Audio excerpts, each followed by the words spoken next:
You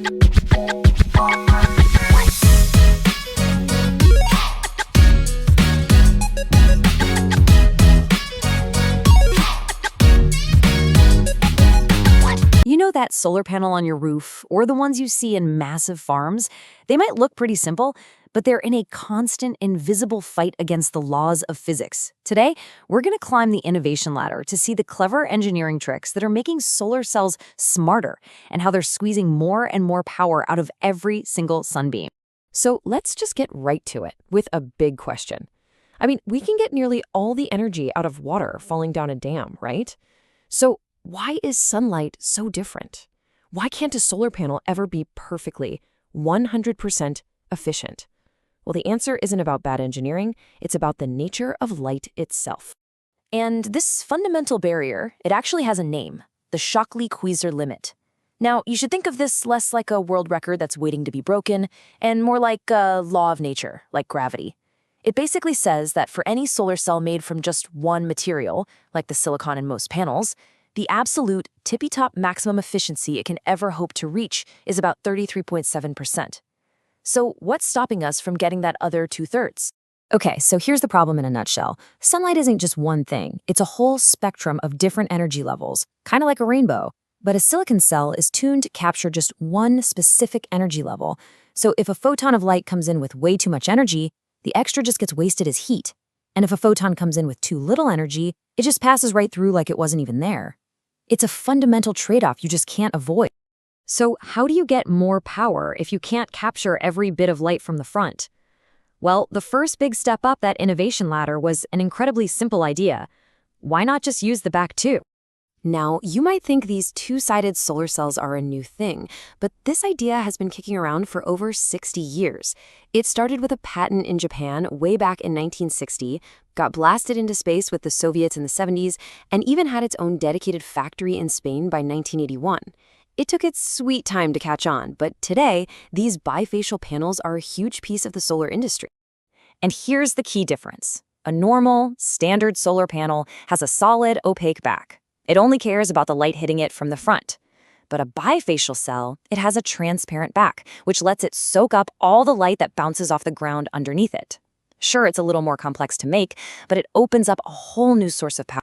And this just shows you how much that surface underneath really matters. The fancy scientific term for this is albedo. It's just a measure of how reflective something is. And as you can see, putting a bifacial panel over fresh snow or shiny aluminum is a total game changer compared to putting it over, say, grass or dark asphalt. What's on the ground directly changes how much extra juice you can squeeze out. And the results, they can be absolutely staggering. Some of the early tests showed that just by putting a bifacial panel over a simple white painted surface, you could boost its yearly power generation by up to 59%. That's not a little tweak. That is a massive leap forward from a really simple idea. Okay, so let's climb to the next rung on the ladder. Using both sides of the panel helps us capture more light. But the next big innovation is all about capturing better light. It's a direct attack on that wasted energy problem we were talking about. So here's the core logic. If one material, like silicon, is only good at capturing one part of the light spectrum, then the obvious solution, even though it's technically really hard, is to just stack different materials on top of each other, where each one is perfectly tuned to grab a different color of light. I want you to think of it like a set of really specialized filters, stacked one on top of the other. The top layer skims off the most powerful high-energy light, like blue and UV. Whatever gets through then hits the next layer, which is tuned to grab the medium-energy stuff, like green and yellow light. And finally, all the leftover low-energy red and infrared light gets soaked up by the good old silicon layer at the very bottom. And this is the real game changer. By stacking materials like this, these tandem cells can officially break that Shockley-Queisser limit we talked about. This isn't just a small improvement, it's a fundamental shift. It allows us to start capturing energy that a single layer cell is physically incapable of ever using. It's a whole new ballgame. But here's the thing. You can have the most advanced, smartest, most efficient solar cell technology in the world, and every single panel still has to face a universal enemy: heat.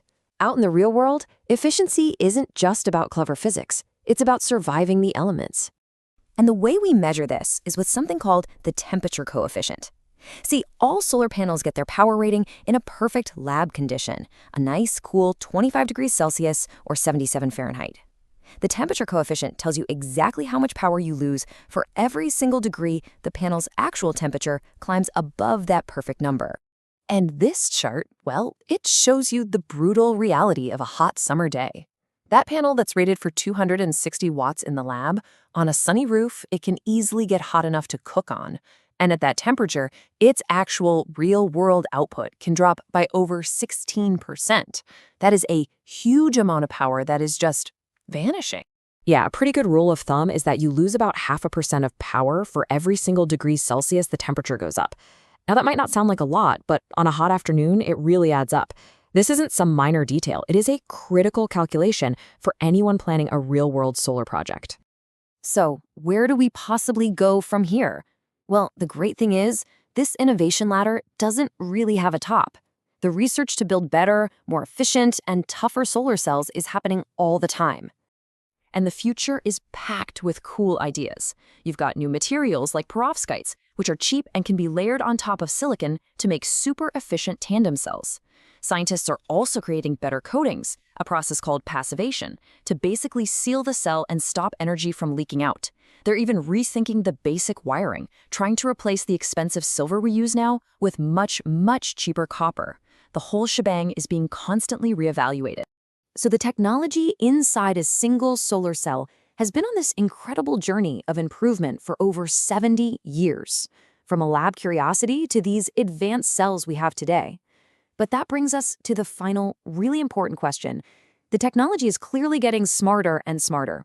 The real question is, are our energy grids, our policies, and maybe even our own mindsets evolving fast enough to actually use it?